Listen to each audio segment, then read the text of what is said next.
Hey guys, John here on Current Obsession.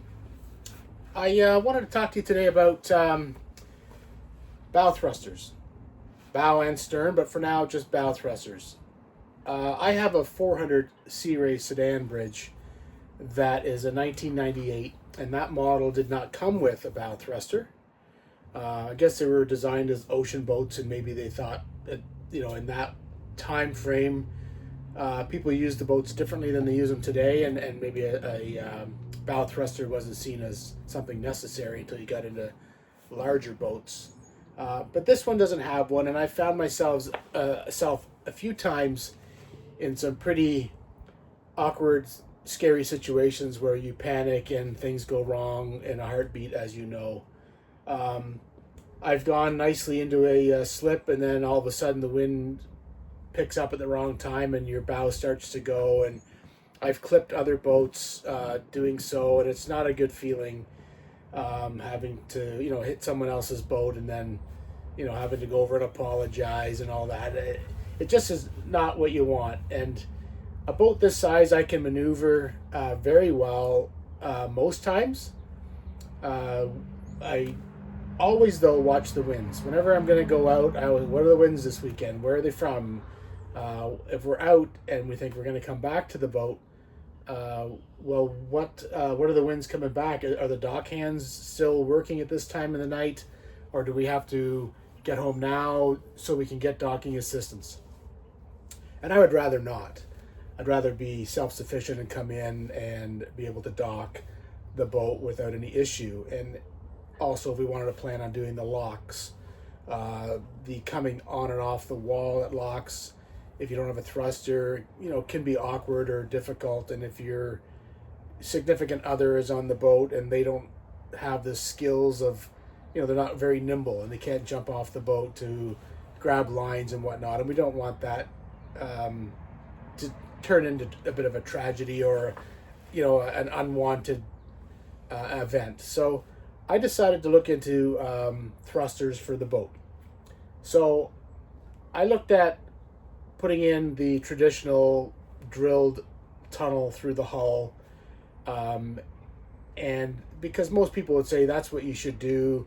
It's below the water, no one sees it, and then they work great and all that sort of stuff. So I looked into it, and our marina had done a few of these boats before, and so they said you're looking at roughly around $16,000 by the time you're done with the putting the hole, the fiberglass, the tunnel, and then you have to buy the unit, and then if they do all the install, you're looking around 16,000. So for me, 16,000 is a lot of money. I don't really want to put all that money into one item. It seems like, well, then should I do it? Shouldn't I do it? I don't have issues all the time with my thruster. So do I really need to spend that money? So then I did come across some other people that I have seen with the external bow thruster unit on, and I was intrigued and said, well, what is that and how does it work?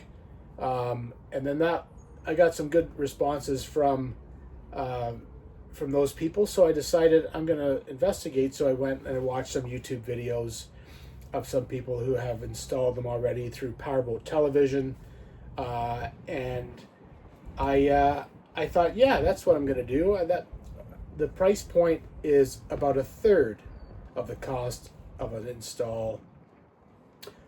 Traditionally, if I relinquish all control and give it to them to do, so I thought I'm going to go that route, and then I hummed and hawed about whether I should or shouldn't.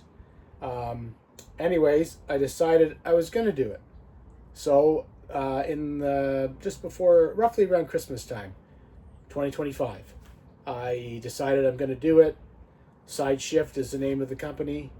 SideShift has a great website with lots of videos. So I watched that. I watched their site for which bow thruster related to my boat with regards to size and so on. And I decided to buy it at Christmas time. They had a sale on, and so I bought one. And I was all excited. I've got it now. Now I have to wait for summertime to come. So it's like announcing that you're pregnant, but you're not going to see the baby for 9 months. So you got a lot of waiting to do. So I got my SideShift. I got a booklet here just to show you their manual that comes with the product. So the SideShift is an externally mounted unit that goes on the bow of my boat. Part of it is above the waterline. Part of it is submerged below the waterline. It's like an upside down letter T. The parts that bolt through and the cabling and that you're going to drill through your bow of your boat is all done above the waterline. And so there's nothing that gets drilled in under the waterline. And this is a job I thought, I can do this. I have some skills. I've been in the construction business my whole life. I understand drilling and you know, I can do the cabling. I can do all sorts of stuff. So I'm going to do it. So I bought the unit at Christmas time and I read their manual. Their manual is fantastic. The literature inside, the drawings, the schematics they have, the tutorial, they tell you if you have the maybe your hull you can't get through bolts to go through, so they show you how to do it where they would epoxy in some anchors and then you fasten it, or you could do what I did and you can drill right through and mount the system. So you just follow the instructions step by step. They give you every bit of material needed in their box when you buy it. And then when it comes to the hard part, or the more serious part, would be when you get to the wiring diagram. Because most people could say, well, I could mount it, but what about all that hard stuff? So they give you a nice schematic diagram, nicely color-coded, wired for positive and negative and everything. And that was done I did everything. If I had known and had every bit of material at my possession at the moment, it started at 8 a.m. in the morning, I would be done the whole install by end of day with no issues whatsoever. And so it was easy as pie to do.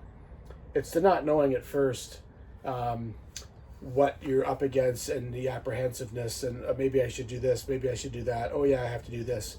That takes a bit of time. But I installed that over the course of 2 days because I did it midday and then midday again. So I installed it all, no issues. It operated right away. I've got my joystick here. I'll show you at least the joystick, and I'll show you a bit more later on at another time. But I've got my joystick mounted. Where are we? Right there. Up. There's my SideShift joystick right there, Bluetoothed, not hardwired. I don't have to run any wires from the all the way up under my bed where the controls are. I don't have to run any cables all the way up here. I Bluetooth from here to there, and it works instantaneously. There's no delay, nothing. So I'm loving it so far. The model I got is a 7.5 horsepower motor. So lots of power. If you can imagine a dinghy at the side of your boat with a 7.5 horsepower motor on it pushing your nose over, that's a lot of power.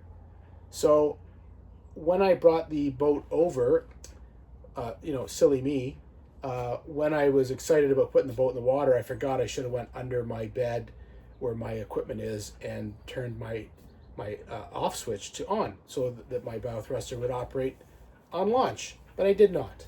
So it wasn't until I got back to my slip and went under the mattress, turned on the brake, the off switch, and then we operated the joystick, and boy, does it really jump in the water. It really pushes the boat. Instantly you see it moving. It doesn't sound loud like your traditional bow thruster sound on any boat that happens to be maneuvering and they hit that thruster. It's a loud sort of noise that draws your attention immediately to what's going on over there. When that doesn't happen with the SideShift. The SideShift is very torpedo-like. It's just a whoosh, just a slush of water. And it really, my daughter, I had her push the joystick for me while I went down and had a look at the bow. And she was saying, Dad, it jumps from left to right. When I push it this way, you can see it already want to go back the other way when I choose to push it to go the other way. She goes, it's really good. And then, of course, it comes with a lanyard. So you could be out on the dock, and if your boat bow happened to be too far away, you could bring it back. So I decided to go the SideShift route. So far, I'm super pleased and excited. I actually painted mine as well. It comes in either white or black. I chose the black because my bottom paint on the boat is black. It's going to be underwater, so let's leave it black. But what sticks up above the water line would also be black, and my hull there is white. So I chose to tape off the lower section and paint the upper section an off-white, an ivory or an almond color to match my hull. And you'd barely know it was there. I sent a picture off to my friend, tell him the job was done, and he goes, "Boy, you don't even notice it there." So I said, "Yeah, I'm so happy so far." And so I've gone and installed it. I've done a video on the whole installation, and so I will take you along for the ride and show you what I've done. So until next time, talk to you soon.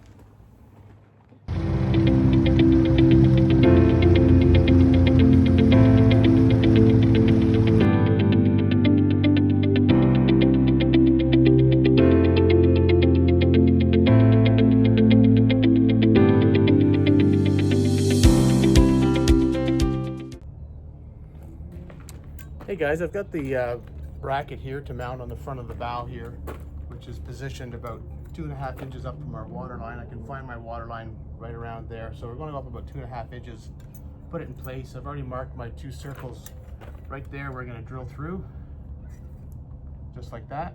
And I'll drill through there in through the fiberglass. I'll start out with like a 1/8 bit, and then I'll size it up accordingly. I think it's 5/16, so I'll just double check. And then we'll drill through and see how we make out, okay? Well, I drilled through my 1/8 hole. There's my bit right there. I'll leave it sticking inside, then I'll go inside and see if I can see it in there. Hey guys, well, I'm in the boat and I found the hole that I drilled. It isn't in a awkward spot, except it is right below where I have my batteries mounted. So I'll have to get them out of the way. I'll just show you where they're mounted down below. And so they're on a bit of a stand there, a little base. And they're mounted, but absolutely, of course, right down under there is where the hole is. So nice that it's in a nice, easy spot to work with. I just have to do all my work down below and then put the batteries back. So I'll go ahead and do that. I'll remove the batteries, put them to the side, and then we can get to work. All right, see you in a bit. All right, guys, I thought it was worth showing you this step here before. I took the batteries out and I put them to the side here, one on this side and one on this side, just to keep the weight even while it sits up on the hard. And so we're in the bedroom of, this is my 400 sedan bridge. So I'm in the bedroom. This is the sort of forward to the mirror there, which would be the anchor locker behind there.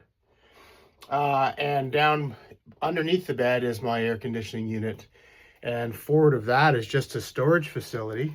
I guess this is perfect for me. I'm going to use it for my batteries and my controls for this bow thruster. And so right down inside here, hard to see, a little dirty right now. We'll clean it up though.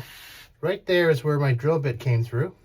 So there'll be another one on the opposite side over here. And then up front here will be where the cables come through.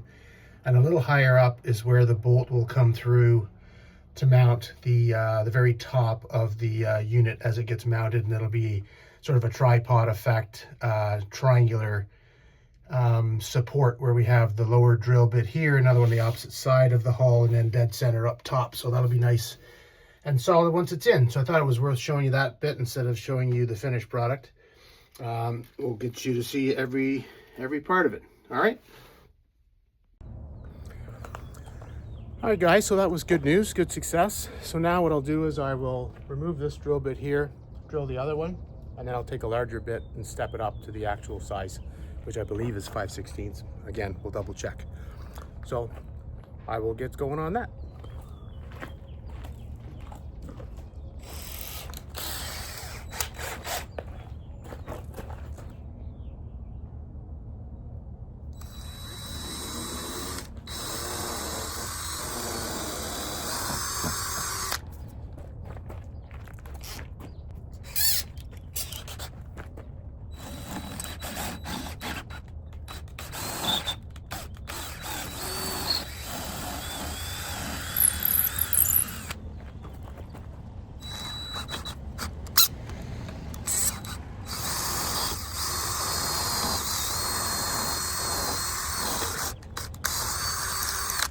There, we're up to 1/4 inch now. We'll step it up again.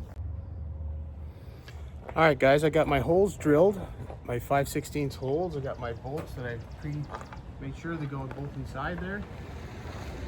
So we're good to go there. We've got our nice big band that's going to go on the front of the boat here. A little bit of adhesive on the back. I'm going to put some Sikaflex around the back side of this, put the bolts through and shove it in place, and then go inside and do the same on the inside, get it prepared. We'll take you along for the ride. Take off my tape here.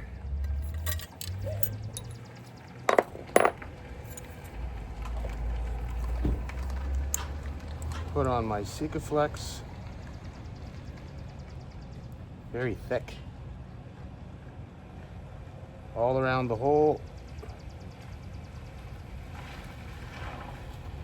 That's one.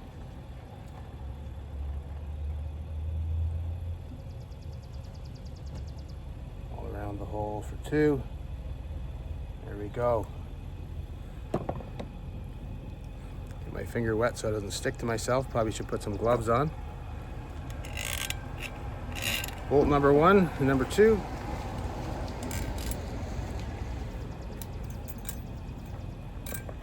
And let's see how this goes.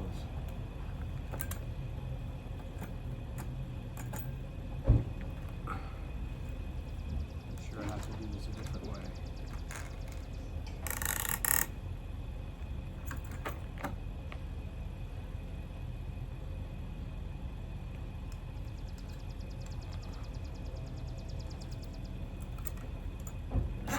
Shove that in there. We're in all the way. Gonna go inside now. Do the same thing on the inside. I'll take you along for the ride as long as my... All right, there we go. Okay, guys, came back inside. We are through with our bolts right there and there. So now I have to put some of the Sikaflex on the back side of the washers. Put them on to squish so both sides are Sikaflex. And then put the nuts on. Clamp the nut with my vice grips so it doesn't go anywhere, but I'll first put some Loctite on before I put the nut on, then go back outside and tighten her up. So it'll be a couple of steps. So that's the procedure, and we'll check back in a few moments. All right, guys, we had success in the boat. Got the washers on, the Sikaflex around the washers, the Loctite. I got the channel locks, or the, what do you call them, the vice grips on the nut. Now I'm going to tighten her up.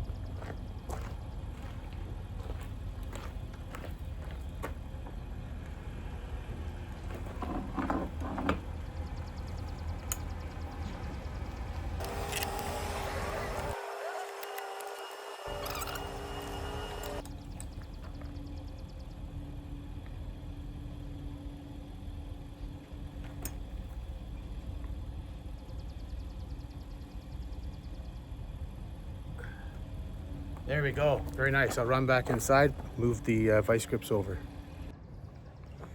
All right, bolt number 2. Let's give that a go.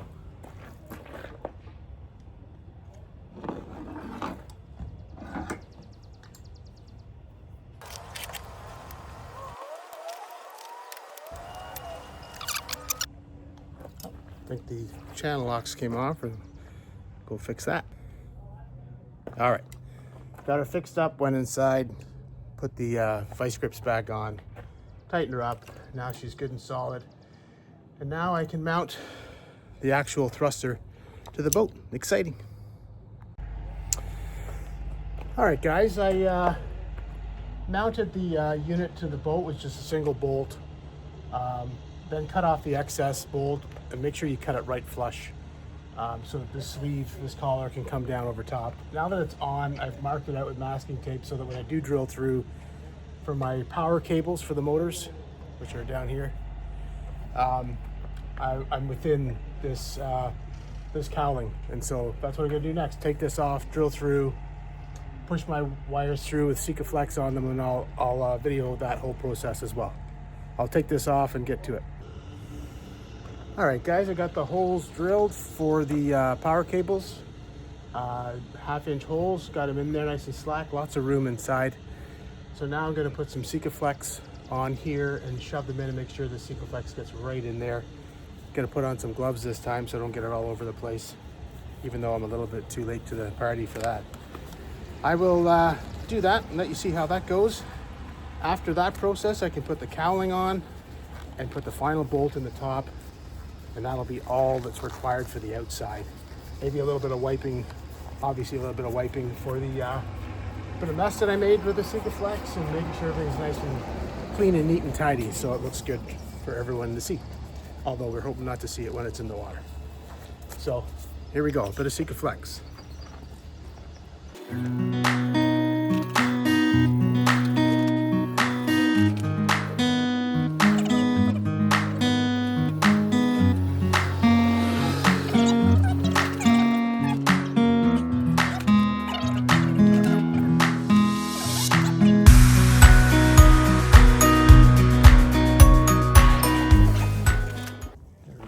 Get a B+ on this one.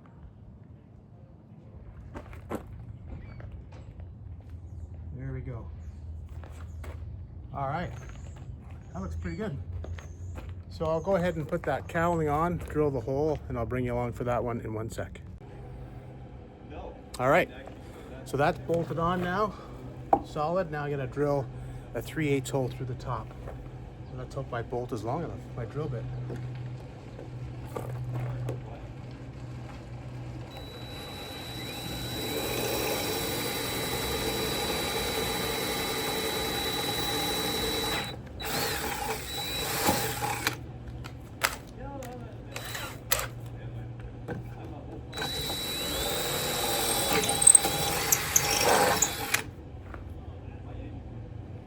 I think I'll have to take the cowling back off and drill right up through and then put it back. We'll do that.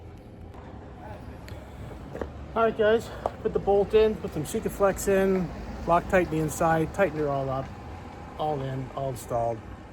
So that's the final product. Looks like it's ready to go. All the work now is on the inside. So go inside, finish her off, do all the electrical. See you in a bit.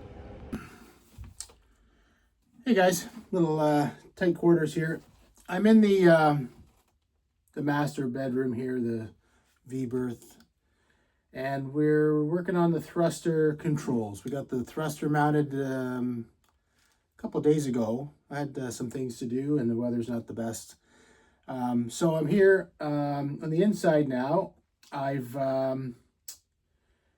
made up a board. I bought some plywood and painted it up at home, and that's down here now underneath the bed. So I've taken the mattress off, and then there's a big cover here. I just unscrewed it, took it off. That gave me access to the bolts and whatnot, and I was able to mount the thruster with no problems. And now it's the control circuit time and the battery cables and whatnot. So I'll just give you a little overhead view here of what's going on. So here's a V-berth if you want to look at the front. There's the mirror where the anchor locker would be, and here is the air conditioning unit down here, and then forward of that, I've got two AGM batteries that I used to have for my inverter system, and I since have upgraded to lithium batteries. So I thought, what am I going to do with these AGMs? I thought, well, I could use them for my thrusters. There's a bit of background with regards to whether these are the right ones to use or not. I could use better batteries than the ones that I've got, but I have 170 amp hour AGM batteries. And I looked it up, and they are suitable. I can use them. There's a factor that they use because the thrusters draw about 235 amps when they're running, and I have 170 amp hour batteries. Even when I hook them up in series, that's what I get, 170 amp hours, but I end up having 24 volts from hooking to 12 volts in series. I end up with 24 volts because that is the system that I'm using for a good, strong, powerful thruster suitable for this boat. So I have two batteries here that they're AGMs, which means absorbed glass mat, which means they're not a lead acid liquid electrolyte that could possibly spill out if I didn't have the space for them and I had to orientate them maybe lying down. I couldn't do that with lead acid. because for that reason, that I could spill out my electrolyte. They wouldn't cover the plates inside the battery, and I could have that worry of ruining my batteries. So the AGMs are great for that.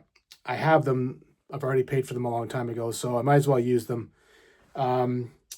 So I have put them, they just happen to fit perfectly in this compartment. I created a little shelf down below. I don't know if you can quite see down there. There's a little bit of a shelf down there they're sitting on. I bought some strapping that I will strap them to the back wall. I don't know where I put that, somewhere. I bought some strapping to go around to hold those batteries in place. They've been there for a year now, sitting waiting for this time to come, and they haven't moved, so that is great. I checked them. They're still up at 12.9 right now on voltage, so that's great. I will bridge them together to create 24 volts for this system, and I have my piece of plywood that I have purchased, and I put down there, and I just put some brackets. I don't see that little silver brackets there, and another one on the other side right there in the corner, just to hold it in place so it doesn't go anywhere. And then my two cables, one here and one over there, that comes from my thrusters, pre-drilled through, Sikaflexed in place. Now they're waiting for me to crimp the lugs onto the end in preparation for doing this. So my job now is to take all the parts that came with the product. I've got a battery shut off here. It'll go in the negative. I have that. I have this fuse block with a built-in digital display that'll show my voltage.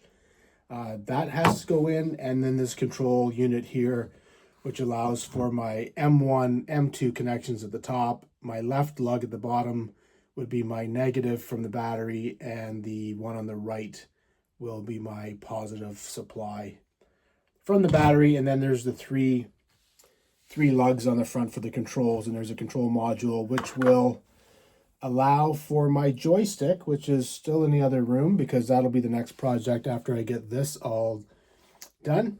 I've got to get these all mounted in such a way that it makes sense and it looks pretty.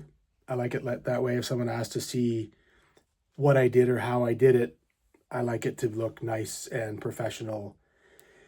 And so I'm going to do that. I'm going to get this all laid out. So I will mount all this in place. I even bought some battery cables here, 2-aught cables, a red and a black for positive and negative, and I will cut them to length and crimp the ends on them.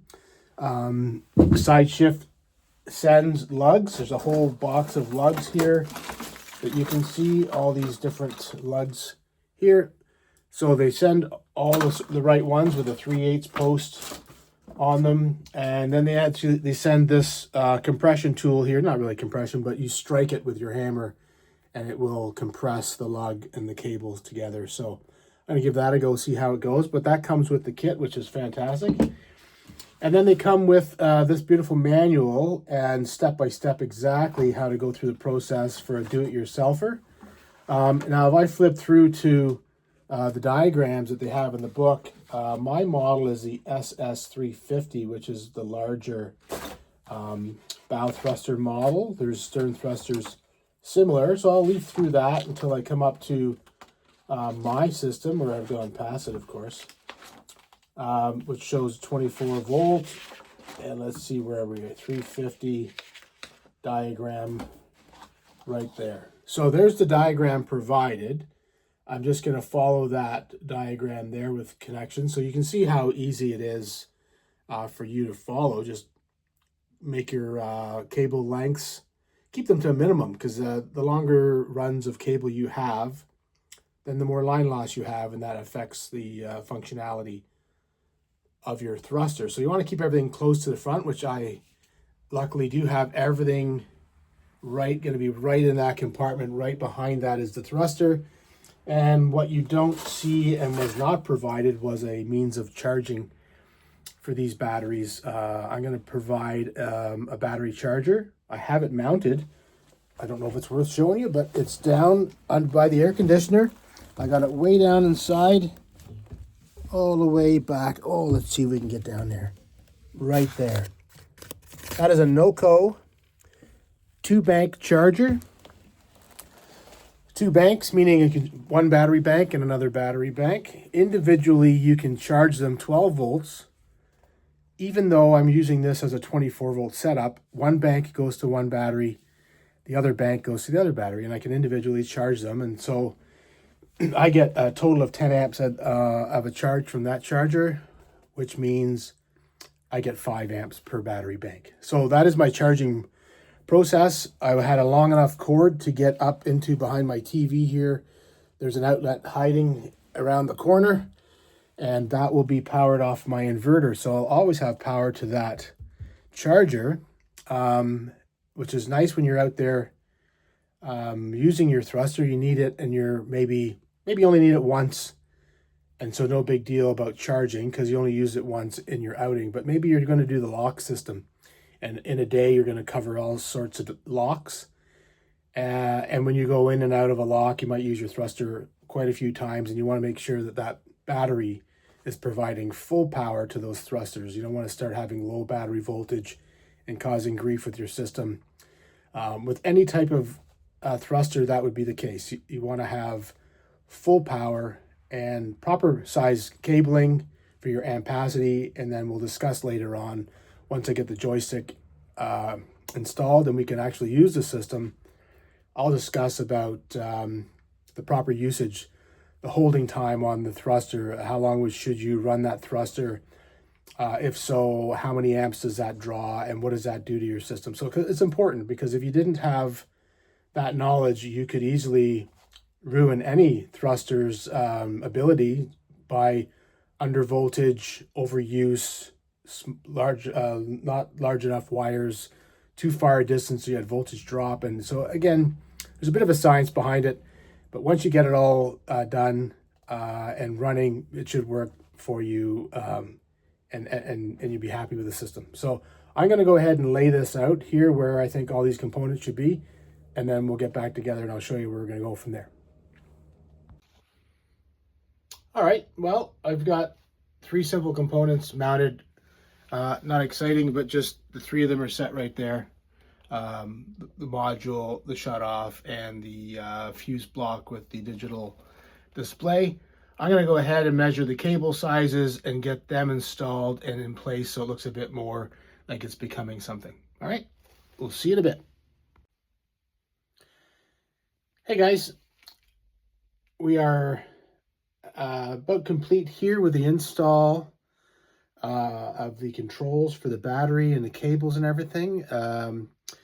It took a little while. It was mostly because you've got to get your battery cables to length, cut them, decide what is the right length, set it up, skin the jacket of the cables, compress the lugs onto the cables. That all takes time, but I got a bit of sunshine coming through the hatch, which is very nice. I don't know how it is for the video, but anyhow, I'll shift myself over. So I'm going to show you what I've done here. Just my camera isn't set up on the stand, so I'll just hold it here. I'll show you and I'll talk while I'm showing you. So here we have it here, very simple. We have our shutoff here for the negative on the left side. And then we have the controls here at the top. The SideShift sends you with the lugs here, these nice boots that go over to protect the lugs so they don't short out against each other. We got our control wires down here to our module, which will Bluetooth upstairs to our joystick, which I'm going to go do next. And we have our 12-volt display here with our fuse link to protect the equipment from the battery in case something happens with the battery. It wouldn't wreck the equipment. It's a 400 amp fuse, and SideShift is nice enough to send you a spare. So I will probably mount that spare right here. I'll mount it right down here in the bag just so that it doesn't get doesn't get lost. So we have our 2 batteries here with the bridge between them, and that would just, so we go from positive one battery to the negative the other. Now we have a larger system of, I'll bring it up higher, a negative, through the positive, out the negative, and through the positive there, turning these two 12s into a 24-volt bank.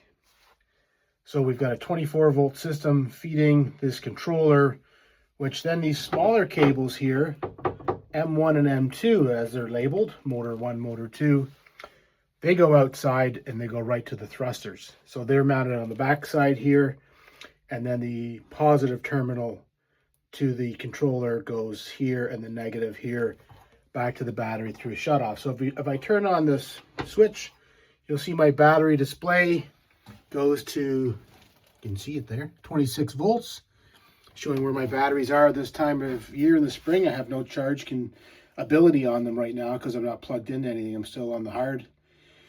So it's ready to go.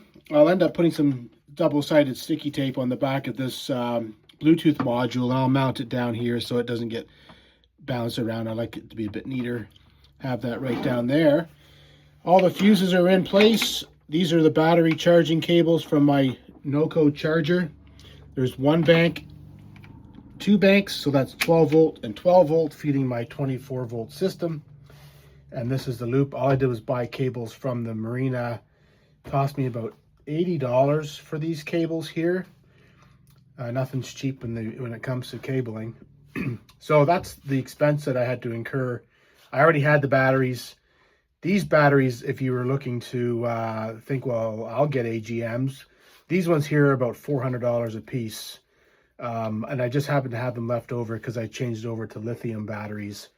So these are what I'm going to use. You could certainly use, well, you can't use lead acid because you're under the V-berth bed and we can't have off-gassing under the bed where we sleep. Not a good idea. So we have AGM. So they are costly for batteries, but that's the name of the game. You got to get the batteries that do the job. They're there. They're hooked up, ready to go. The system is ready to go. It just needs to be able to control it. So we're going to go upstairs, and we are going to mount the joystick in the dash and pick up a 12 volt supply of power. That's all it needs, and then it can talk from up there to down here, and then we can test that the motor actually, the thruster motors will spin those props.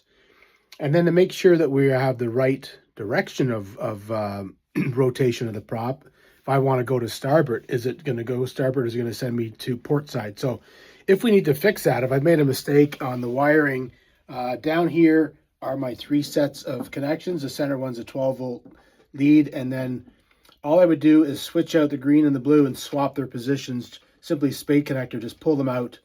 Best to shut off the power when you do anything.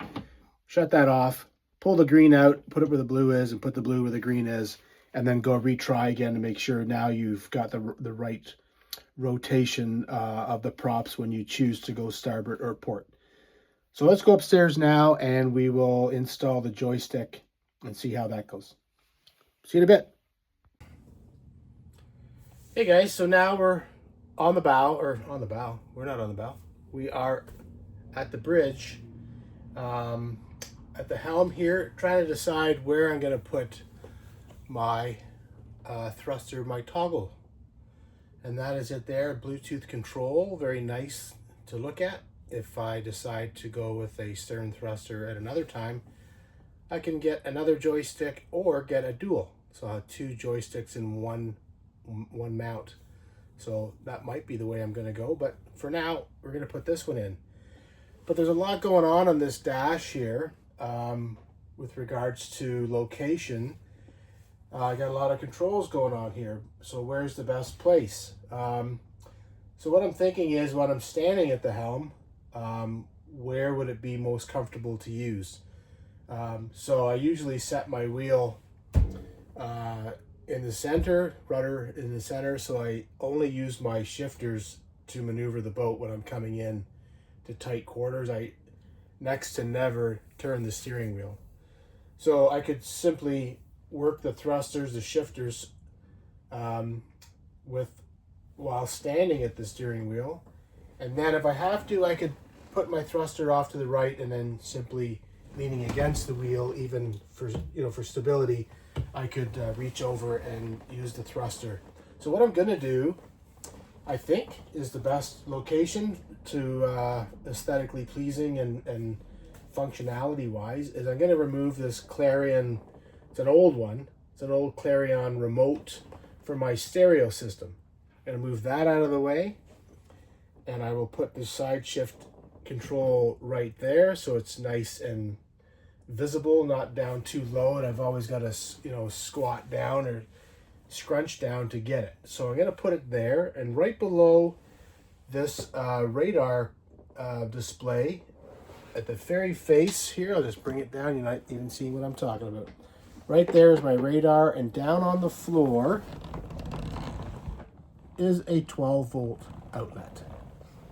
So there is a 12-volt supply there, and this, because it is Bluetooth back and forth with the module down underneath the bed, it's already hooked up to 12 volts. This needs 12 volts also, and then they will be able to talk to each other when I power it up with the on button. So I'll be able to grab that as a power source. I just need to drill the hole, which is a little more difficult when you choose an existing hole than to drill a new hole, because your pilot then carries the hole saw right through without jumping back and forth. I'll have to maybe put a piece of wood in behind and then drill in and make the hole bigger. So I'm gonna go ahead and do that. I'll drill the hole and source out the wires, and then I'll come back to you when I've got the hole drilled and the wires prepared. All right, see you in a bit. All right, guys, well, she's working. I took the drill hole saw and I drilled out that hole there, large enough to accommodate, and plugged in the cord into the back that just has a red and a black ready to tie into a 12-volt source. And I jumpered into my cigarette lighter power supply. So now we have power on. As you can see, there's a blue light on there, and I haven't siliconed this in place yet, but hopefully you can hear that. She's working both directions. And then my key fob,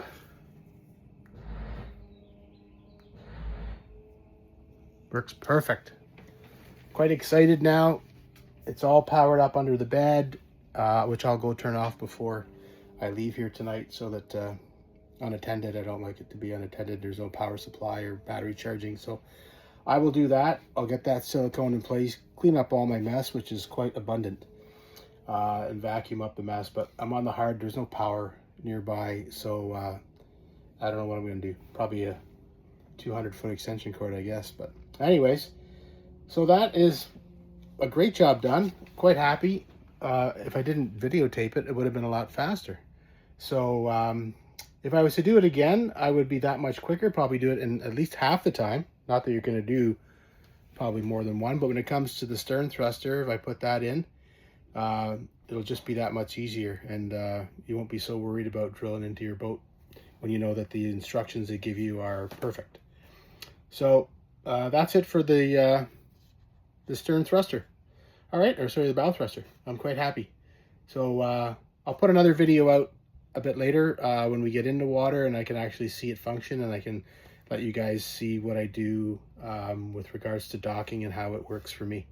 All right, till then, see you next time on My Current Obsession.